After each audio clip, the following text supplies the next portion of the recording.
சென்னை கொடுங்கையூர் தீ விபத்தில் உயிரிழந்தவர்களின் எண்ணிக்கை 12ஆக அதிகரித்துள்ளது. அது பற்றிய விவரங்களை நமது செய்தியாளர் சுப்பிரமணியனிடம் கேட்கலாம். சுப்பிரமணியன், விபத்து ஏற்பட்டு 10 நாட்கள் ஆகியும் உயிரிழப்பு இன்னும் தொடர்ந்து கொண்டே இருக்கிறது. சிகிச்சை பலனளிக்காத காரணம் சொல்லப்படுகிறது. இன்னும் உயிரிழப்பு தொடர்வதற்கு என்ன காரணம்?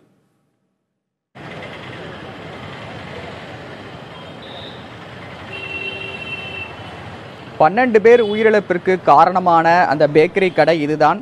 கடந்த 15ஆம் தேதி இந்த கடையில் நிகழ்ந்த தீ விபத்தில் முதலில் தீயணைப்பு வீரர் ஏகராஜ் தீயை அணைக்கும் பணியில் இருக்கும்போது உயிரிழந்தார்.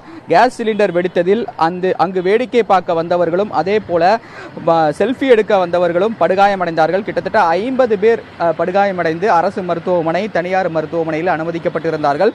அதில் சிகிச்சை பலனளிக்காமல் இதுவரை 12 பேர் உயிரிழந்திருக்கிறார்கள். குறிப்பாக இதுவரை தற்போது 26 பேர் படுகாயமடைந்து தனியார் மருத்துவமனை, அரசு மருத்துவமனையில் இதுவரை அனுமதிக்கப்பட்டிருக்கிறார்கள். அவர்களுக்கு சிகிச்சை அளிக்கப்பட்டு வருகிறது. 10 பேர் மட்டும் கீழ்ப்பாக்கம் அரசு மருத்துவமனையிலும் அதே போல 7 பேர் ஸ்டான்லி அரசு மருத்துவமனையில் அனுமதிக்கப்பட்டிருக்கிறார்கள். மீதமுள்ளவர்கள் தனியார் மருத்துவமனையில் அனுமதிக்கப்பட்டிருக்கிறார்கள். 50% அதிகமாகவும் அதே போக குறைவாகவும் தீக்காயங்களுடன் அவர்கள் சிகிச்சை பெற்று வருவதாக மருத்துவர்கள் தெரிவித்திருக்கிறார்கள். 50%க்கும் அதிகமானவர்கள் தான் தொடர்ந்து சிகிச்சை அளிக்கப்பட்டு சிகிச்சை பலனளிக்காமல் இறந்திருப்பதாக மருத்துவர்கள் தரப்பில் தெரிவிக்கப்பட்டிருக்கிறது. அவர்களுக்கு உரிய முறையில் சிகிச்சை அளிக்கப்பட்டு வருவதாக மருத்துவர்கள் தரப்பில் தெரிவிக்கப்பட்டிருக்கிறது. குறிப்பாக இந்த தீ விபத்திற்கு காரணமான அந்த கடை உரிமையாளரான ஆனந்தனும் அந்த தீ விபத்தில் இறந்திருக்கிறார்.